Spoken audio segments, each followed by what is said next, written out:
There's a woman I used to know named Diane Prescott. She was the funniest person in our whole neighborhood back in Eau Claire. I mean genuinely funny.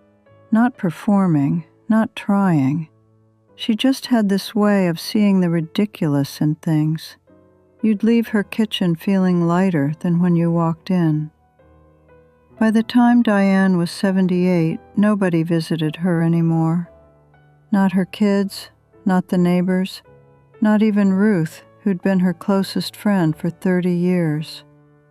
Diane died in 2019, and I heard about it 4 days after it happened. 4 days. For a woman who used to fill a room. And here's the thing, Diane didn't become a bad person. She didn't do anything dramatic. She just developed habits, small ones, the kind that build up like frost on a window until one day you realize you can't see through it anymore. Nobody told her. Nobody tells us. That's what I want to do right now, because some of you watching this are Diane. Not yet, maybe, but you're on the road, and the people around you, your children, your neighbors, your old friends, they're not going to say a word. They'll just come around less. The phone will ring a little less often. The visits will get shorter. And you'll blame them. You'll say they're busy, they're selfish, the world has changed. But sometimes, not always, but sometimes the thing that changed is you. So let me walk through what I've seen, not from a textbook, from paying very close attention for a very long time. The first thing that pushes people away, and I watched this happen to Diane specifically, is when every single conversation becomes a complaint. Now, I'm not talking about having a bad day. I'm not talking about telling your daughter your hip is bothering you. That's normal. That's life. I'm talking about when negativity becomes the weather system you carry into every room. Diane started with the news. Then it was the neighbors. Then it was the grocery store, the doctor, the mailman, the cost of everything. And look, were her complaints valid? Mostly, yes. The world does get harder. Things do cost more. Bodies do hurt. But when that's all you bring to a conversation, you become someone people have to recover from instead of someone they look forward to seeing. You want to test yourself? Think about the last 3 phone calls you made. What did you talk about? If you can't remember saying a single positive thing, not a fake one, a real one, then you might be drifting. And here's the fix, because I'm not going to just diagnose you and walk away. Before you call someone, think of one thing, just one, that made you smile that day.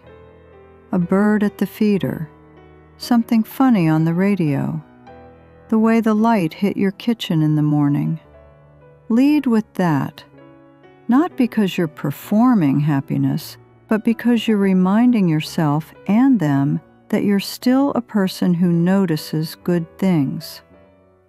Now, related to this, but different enough that it deserves its own conversation, the illness monologue. We all have something. I have things.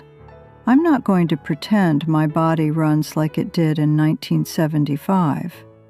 But I learned this lesson from watching my friend Evelyn Marsh, who was a wonderful woman, a retired school teacher, sharp as a tack.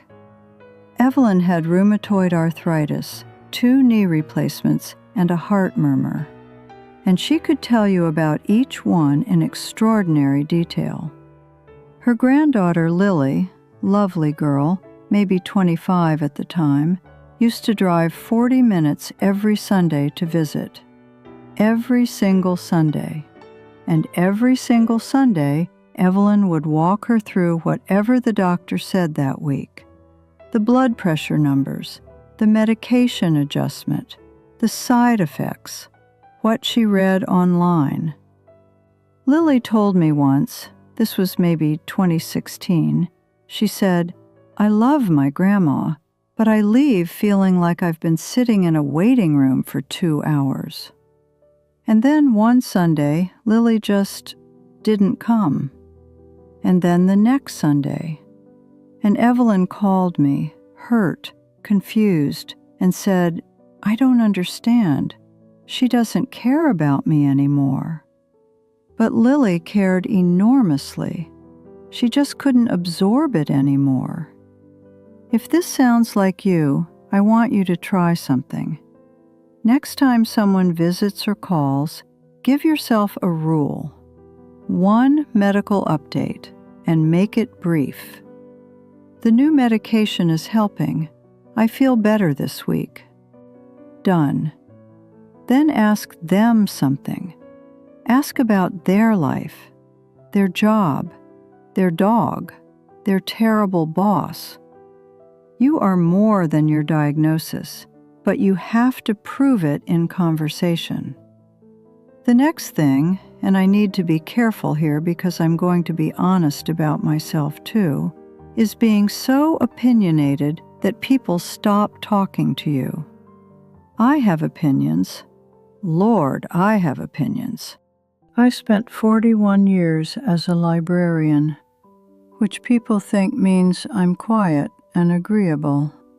And I am quiet, but agreeable is a different thing entirely. I've read enough to have a position on most topics, and for a long time I shared those positions freely. My daughter Karen, she's 63 now, she told me something about 12 years ago that stung so badly I can still feel it.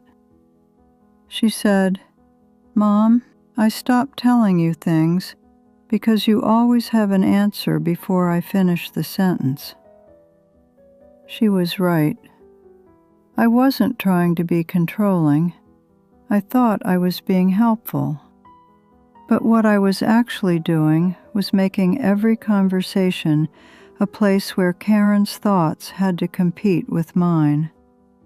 And mine always won, because I was the mother and I had decades of experience, and I could frame things in a way that was hard to argue with.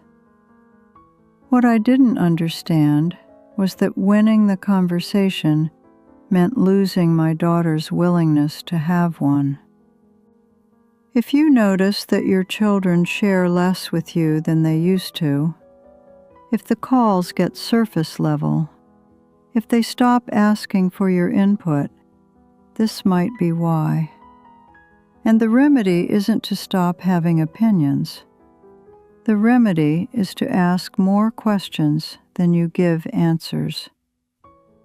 "What are you thinking about doing?" is almost always better than, "Here's what you should do." Even when you know, especially when you know. Here's one that nobody wants to talk about, so I will.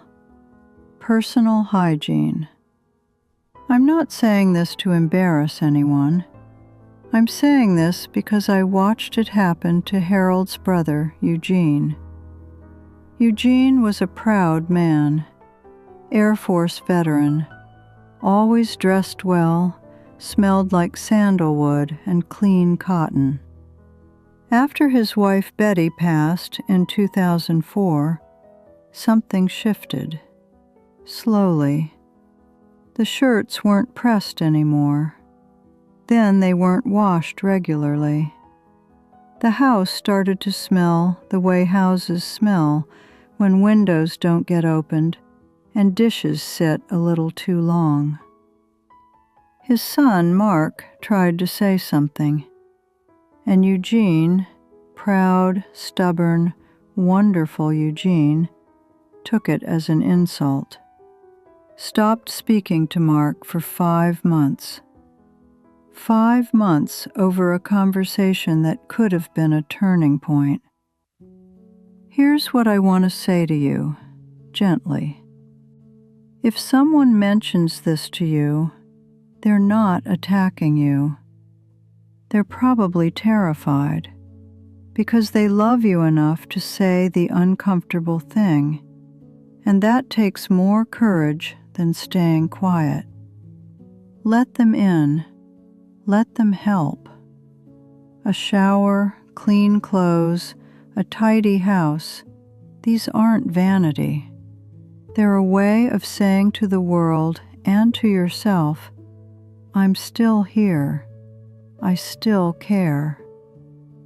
And if nobody's said anything, ask yourself honestly. Look around your home. Open a window. It's not a failure to need help keeping things up. It's a failure only if pride keeps you from accepting it. Living in the past. Oh, this one is close to my heart. I love my memories. Harold and I sitting on the porch in the evenings, not talking, just being together. That's one of the most beautiful things I've ever experienced. But I had to learn, the hard way, that my grandchildren don't want to live in 1978 with me. They have their own 2024, their own music, their own heartbreaks, their own confusing, wonderful, terrifying world. My grandson David, Karen's boy, he came to visit me last spring and started telling me about some video game he was working on. Something with code and design and a whole team of people collaborating online. And I felt the pull, the urge to say, well, in my day, I felt it right there in my chest, like muscle memory. But instead I said, tell me more about that. I don't understand it, but I want to. His face changed. He sat forward. He talked for 40 minutes, and I understood maybe a third of it, but I understood all of him. And when he left, he hugged me and said, Grandma, you're the only person who actually listens. That's what staying curious gives you. Not knowledge of video games, connection with the people you love.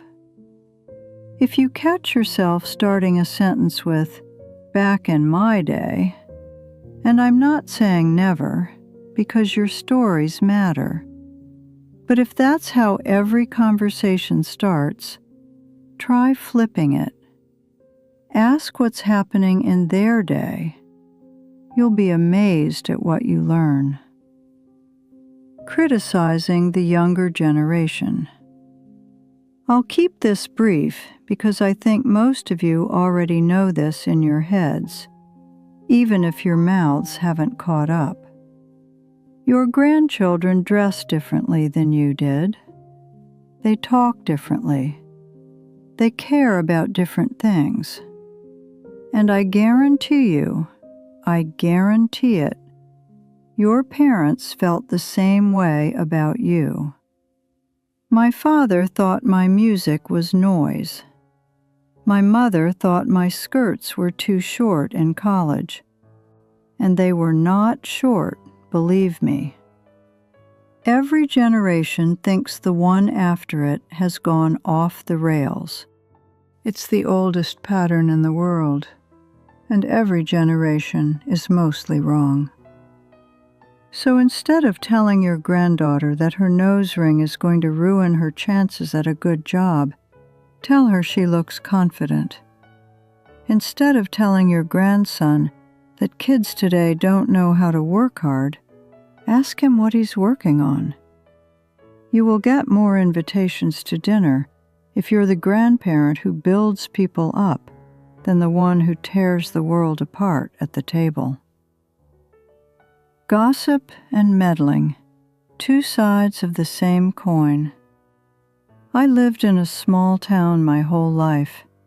I know how tempting it is to talk about other people's business. It feels like connection. It feels like you're participating in the community.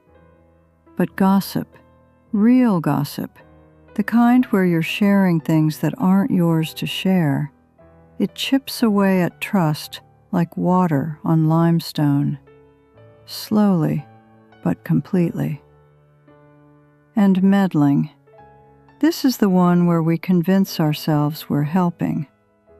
My friend Ruth, rest her soul, she couldn't stop inserting herself into her son Danny's marriage. She'd comment on how his wife spent money, how they were raising the kids, where they went on vacation. She meant well.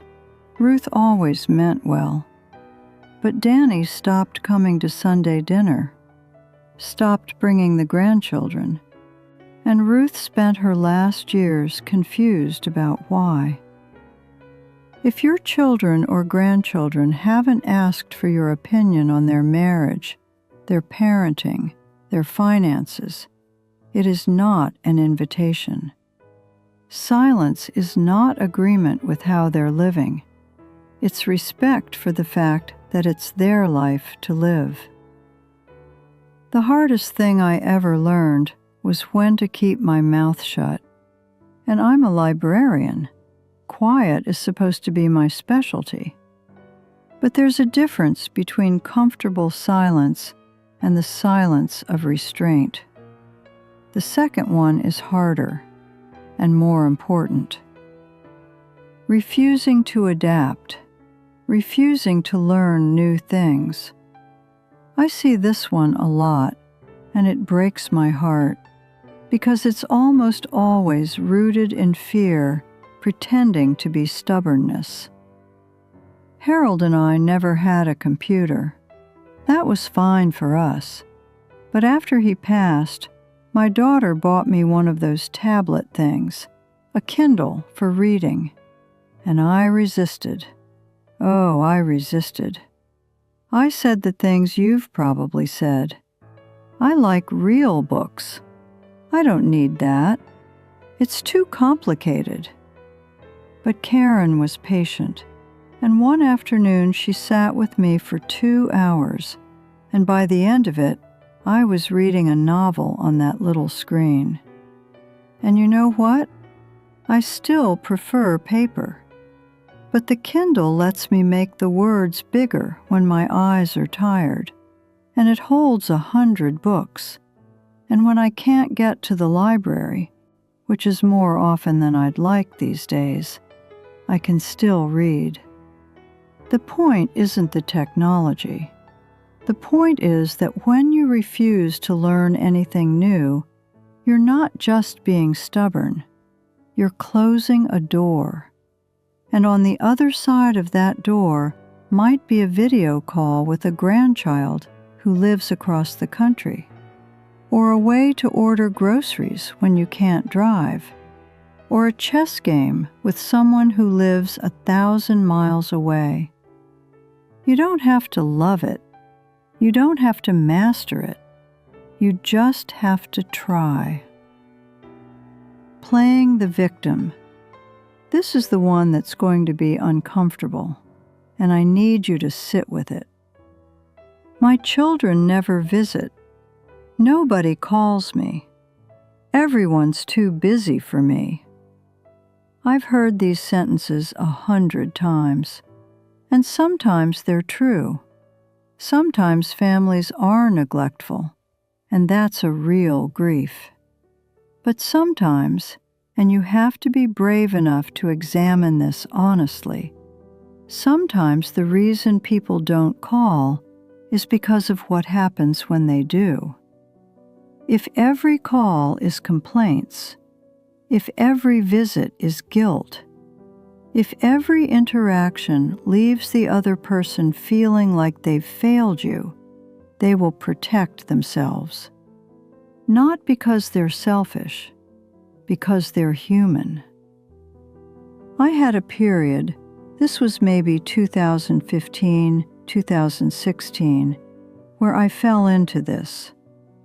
After Harold died, after the adjustment period, there was a stretch where I felt forgotten. And I said those things. I said them to Karen. I said them to my son Thomas. And Karen, God bless her, looked me in the eye one afternoon over coffee and said, "Mom, I call you every Tuesday and Thursday. I was here last Sunday. What you're saying doesn't match what's happening." She was right. My feelings were real, but they weren't facts. And there's a difference. If you feel lonely, I understand, truly.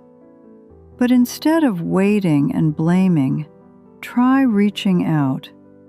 Call someone just to ask how they are, not to report on yourself, but to genuinely ask.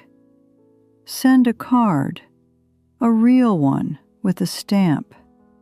Invite a neighbor for tea.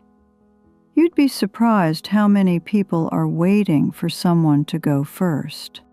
I want to mention something about money, because it causes more damage in families than almost anything else. I've seen parents use money as a leash. I paid for your college, so I get a say in your career.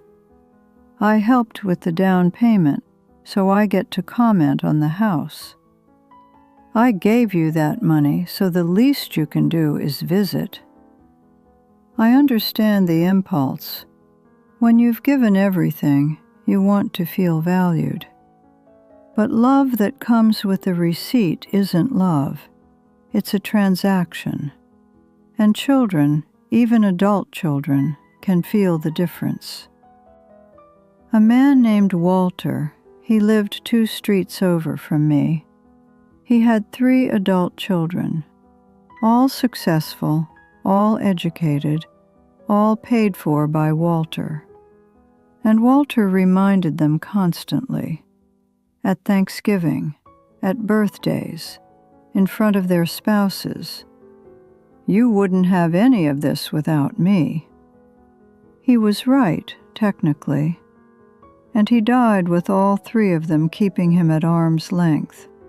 Not out of ingratitude, out of exhaustion. If you've been generous with your family, let the generosity stand on its own.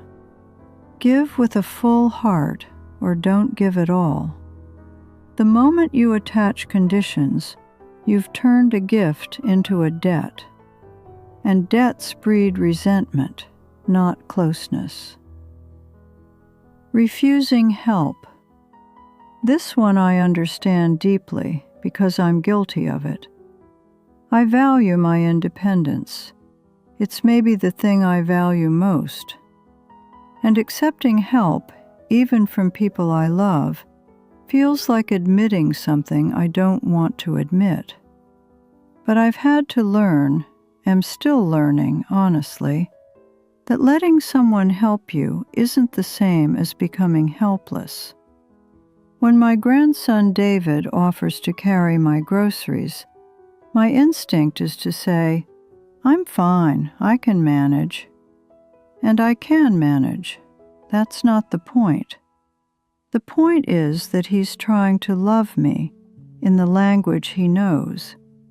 And if I refuse every time, eventually he'll stop offering. And then I'll wonder why he seems distant.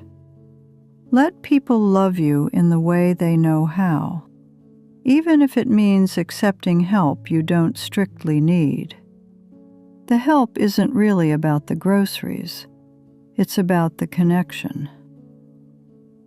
Losing your sense of humor. I won't belabor this one, but it matters more than people think. Life gets heavy. I know it does. I buried my husband. I've buried friends. My body does things now that would have been unimaginable to me at 40. But if you lose the ability to laugh at the world, at yourself, At the sheer absurdity of being a human being, you lose something magnetic, something that makes people want to sit next to you. My friend Mildred, not the cat, although the cat is also good company, Mildred Kowalczyk, she lived at Oakwood Senior Center. She had a bad back, cataracts, and couldn't hear well out of her left ear. And she was the most popular person in that building, because she'd say things like, "My doctor says I should exercise more. I told him I exercise my right to sit down." It wasn't comedy, it was warmth. It was a refusal to let the hard stuff have the last word. You don't have to be funny. You just have to be willing to let some lightness in. And the last thing, giving advice when nobody asked for it. This one comes from love. I know it does. You've lived a long time. You've learned things the hard way. You see your children or grandchildren about to make a mistake you made, and every cell in your body wants to say, "Don't do that. I know how this ends." But unsolicited advice, even when it's right, feels like criticism. It feels like you don't trust the other person to figure it out. And most of the time, people don't want solutions. They want to be heard. My daughter told me once about a problem she was having with a coworker, and I immediately started strategizing. Well, have you tried talking to HR? Have you documented the incidents? And Karen stopped me and said, "Mom, I just needed to vent." That was hard to hear, but she was right. Sometimes the most powerful thing you can say is, "That sounds really hard. I'm sorry you're going through it." And then stop. Just stop. If they want your advice, they'll ask. And if they don't ask, your silence is a louder form of respect than your wisdom. I'm 91 years old. I've had the privilege of watching people for a very long time, in libraries, in neighborhoods, in my own family. And what I've seen over and over is that the people who stay connected, the ones whose phones still ring and whose porches still have visitors, they're not the smartest or the funniest or the most accomplished. They're the ones who stayed curious, who kept asking questions, who let other people be themselves without trying to fix or correct or judge. Getting older is a privilege, but getting older with grace, that takes work. Not big dramatic work, small daily work, the kind where you catch yourself before the complaint, where you ask about their life before you report on yours, where you let someone carry the bag even though you could do it yourself. You don't have to change everything tonight. Pick one thing from what I've said, just one. Work on that. See what shifts. And if you're watching this and thinking of someone who needs to hear it, a parent, a friend, someone you love who you've been quietly pulling away from, maybe this is the nudge. Not to send them the video and say, "See, I told you," but to call them, to visit, to give them the thing they might not know how to ask for, your patience, your presence, your willingness to stay.